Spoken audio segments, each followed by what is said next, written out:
Hey, good Saturday morning, everyone. Well, I'll tell you what, you guys, blacksmithing weather here in the state of Virginia has finally showed up. It's getting down into the high 30s at night. The mornings are really, really cool. So this morning, I decided to come down here and show you all how to make my version of a knife, sort of like the one that they used on the last of the Mohicans. One of my favorite movies besides Jeremiah Johnson was Last of the Mohicans. I'm not going to try to copy the Winkler knife, the blacksmith, the bladesmith who made the knife. Let me turn the light on here. The bladesmith who made that, I think, was named Winkler. I'm going to make my version of what I think they would have looked like in the 1700s, okay?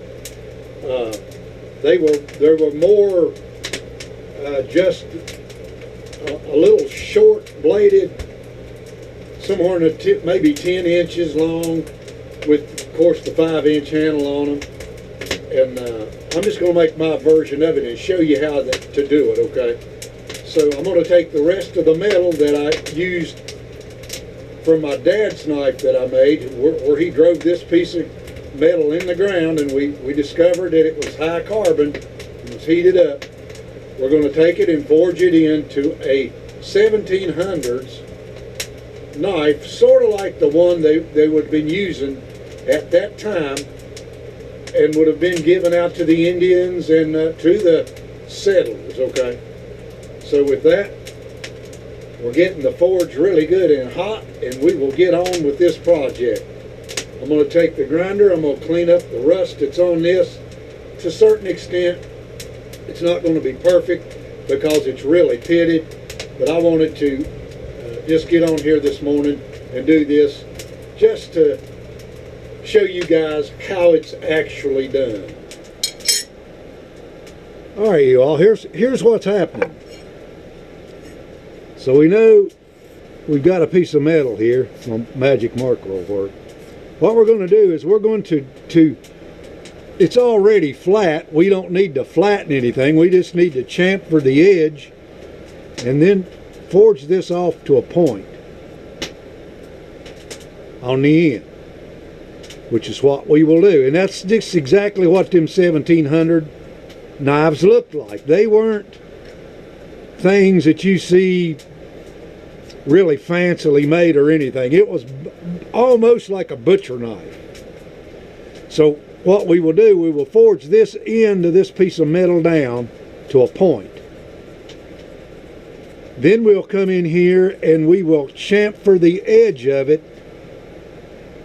We will do a pre-bend so that when we are done, the knife blade won't be crooked, okay? And I think I've showed that in video before, but I'm going to show you how to do that again. So that's what we're going to do. Our blade is going to be about that long. Well, how long is that, Mike?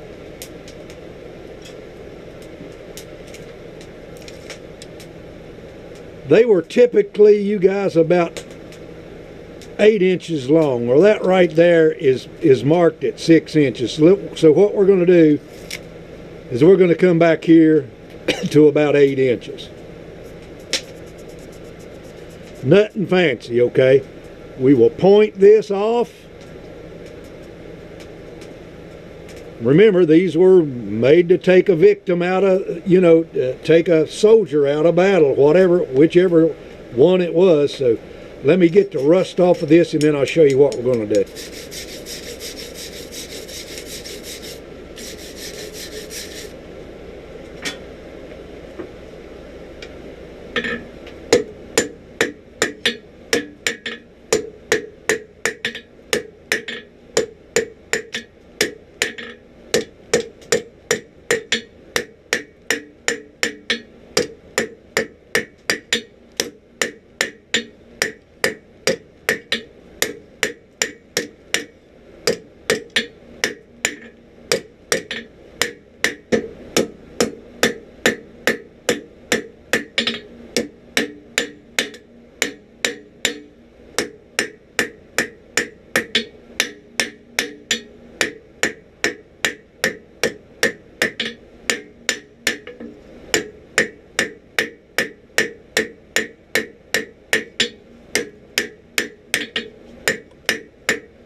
When you went to a blacksmith to get you a knife made, you all,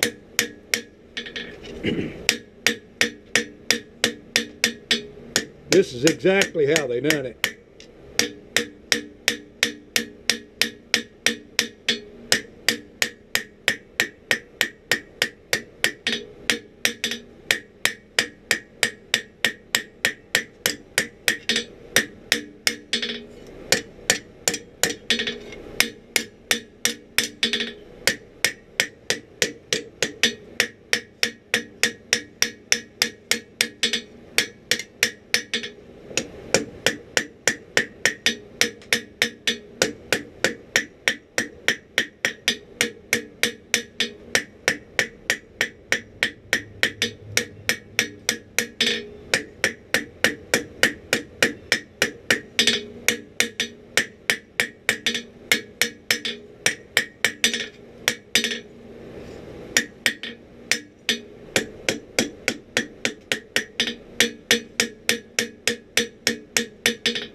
All right, you all, now what we will do is we will heat this up and we will bend it a little bit over the horn so that when we chamfer the edge, we come out with a straight line here. The knives that you see that are crooked, and they're always crooked, is because when they chamfered the edge, the knife just took that turn. So what we will do, we'll bring it over here to the horn, and we will bend it over the horn and give it a compensating bend before we chamfer the edge. All right, you all, just bring that knife over here to your horn of your anvil.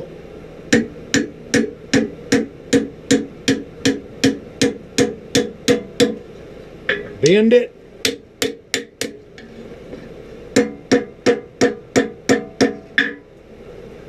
See where we're going?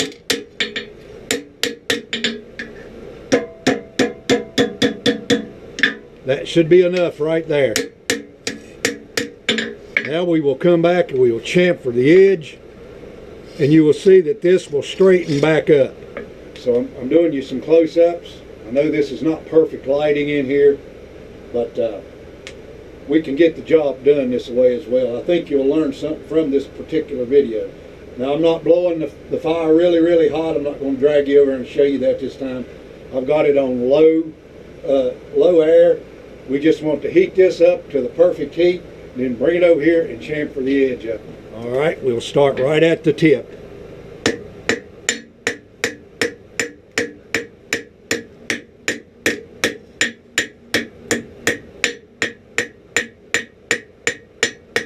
You'll notice that crook,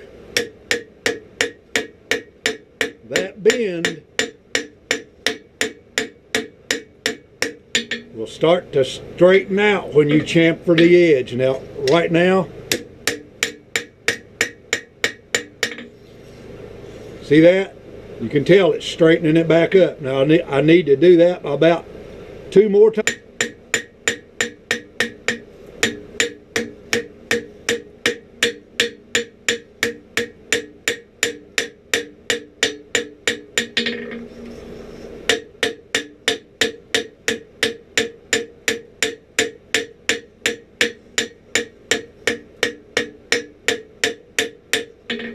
Watch your edge very closely.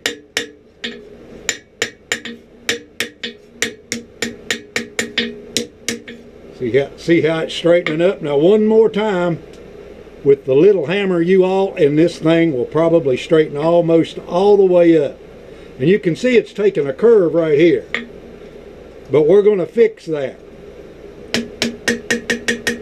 very gently.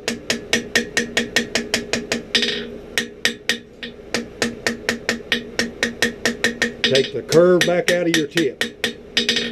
See that?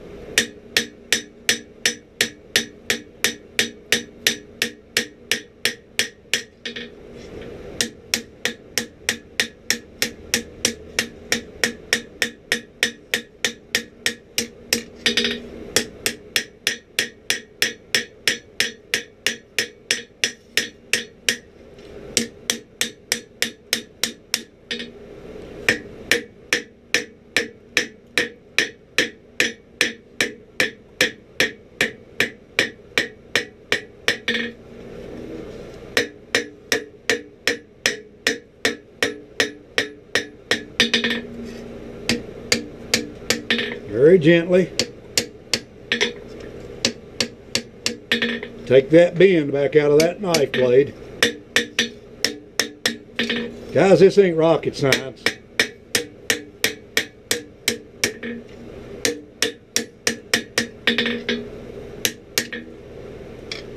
Now what we're going to do, since we've got it chamfered, we've widened this thing out there about a ½ an inch almost. What we will do is we'll just get this hot and we'll come back over here and we will just gently tap on top of that right there. Alright. You see that little crook right there? Now we hammered most of that crook out, you all. So all we can do to straighten it up is gently tap the back of that knife blade. Just like that.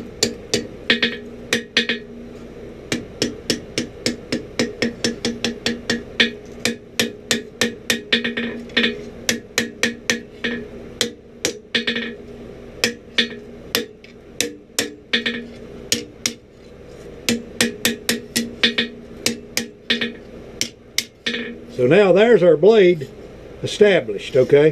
It's not perfect yet, but there it is. It's ready to have the tang cut into it. So we will figure out just exactly where the handle's going to be, and we'll make cuts in this.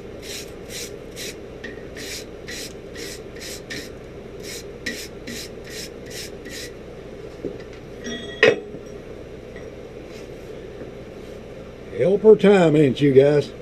Alright. Come back here where you're going to start the tang of your knife.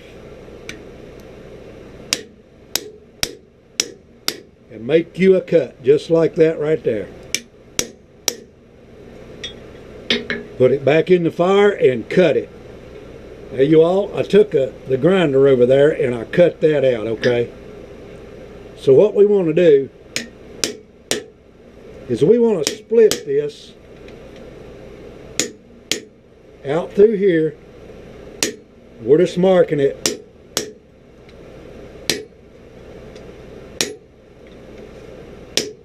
I'm just showing you how the blacksmith does it without a grinder, okay?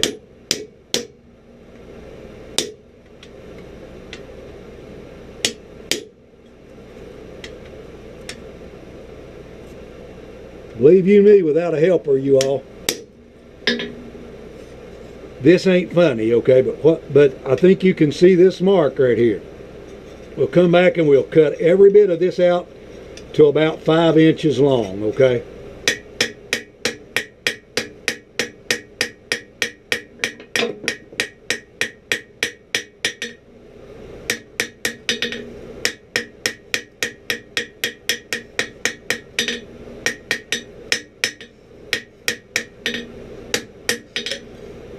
Once you smooth this out, you can tell I don't have that perfect, you all. But I ain't going to worry about it. You'll notice in a lot of these pictures that you see of these knives, they got a bend right back here. Slight bend in that handle.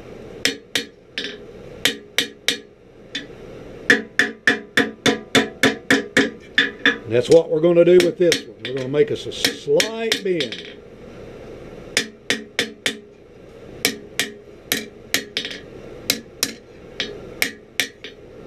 In the handle.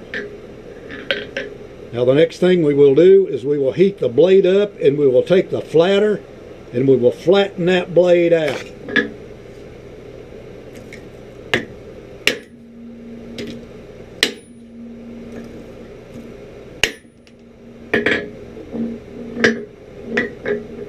Oh, wouldn't a helper be handy? Alright. That almost straightened it all the way out, but you see the bend in it? You can even put a bend in it by hitting it with this flatter. So now we'll heat it back up. We'll go for one more gentle flattening heat. Alright, that I've done, you all. Now we will take the grinder, file and smooth up this knife blade right here. We'll do the tang the same way. We will let it air cool, then we will drill the holes for the rivets. All right, you all, that's what the initial grind looks like right there. Always leave you plenty of metal so that when you bring your edge down, it's not, you can't literally hammer the edge onto a knife and make it work right, guys. Okay, so you bring it down, thin it down, then we're going to file it down, and of course take it to the belt sander and smooth that up and all that good stuff. But you can't literally hammer an edge on a knife and make it work right. So that's what it looks like. Now we will let it cool. We will take it in there and we'll drill some holes in it for the handle. All right, you all, there's the holes drilled for the handles.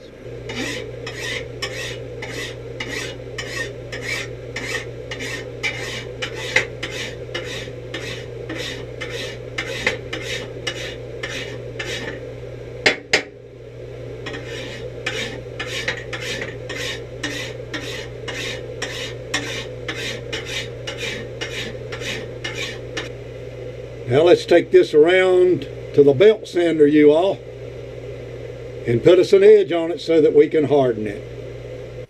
Okay, you guys, I apologize. I've had some camera battery issues here. You guys have seen me do this before. Once you've had it on your belt sander, make sure before you harden it that you establish your edge, okay? Establish that edge, get it sharp.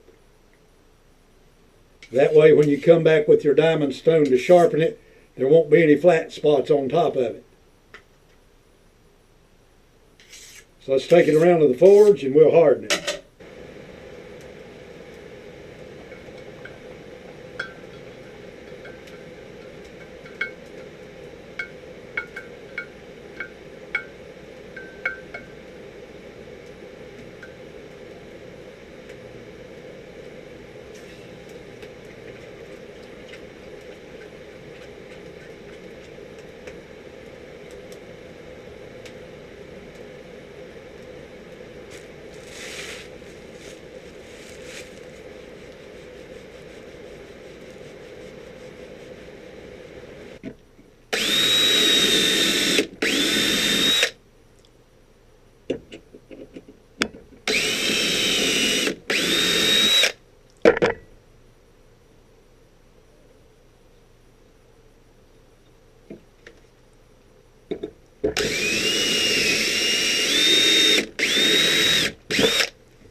We'll cut some pins and we'll stick them through there, you all, and then we'll see how that's going to work. Okay, we'll take it to the bandsaw and we'll saw us out one of these, you all, and then we'll make another one just exactly like it. All right, y'all, just to show you how I hold it together.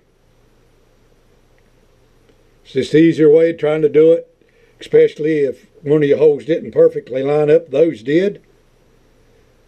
And that's nice. So next thing we'll do is we'll grind a little bit of these rivets off and we will set the rivets.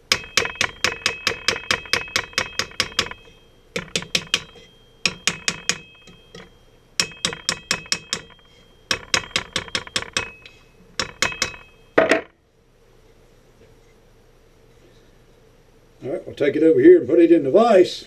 We'll take off this part of the wood with the rasp, you guys.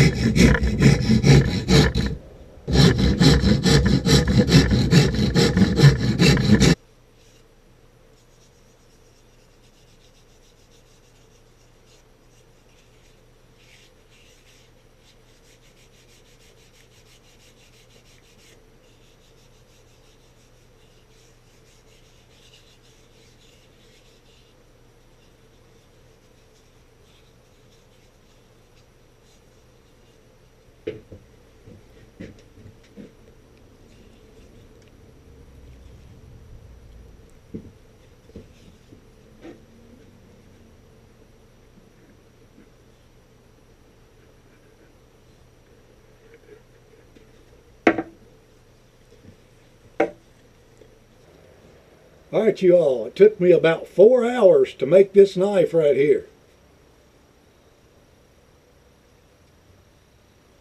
Now you remember that one of the last fight scenes in the last of the Mohicans. This knife I sort of made on that category. I tried to make it look like that knife as best as I could. But remember, when it's a fight scene like that in the movies, them knives are made out of rubber or something else. They ain't made out of steel. So that's my knife that I made to look like a knife that you might see in the last of the Mohicans. But that's what a trade knife would look like in the 17th century, you guys.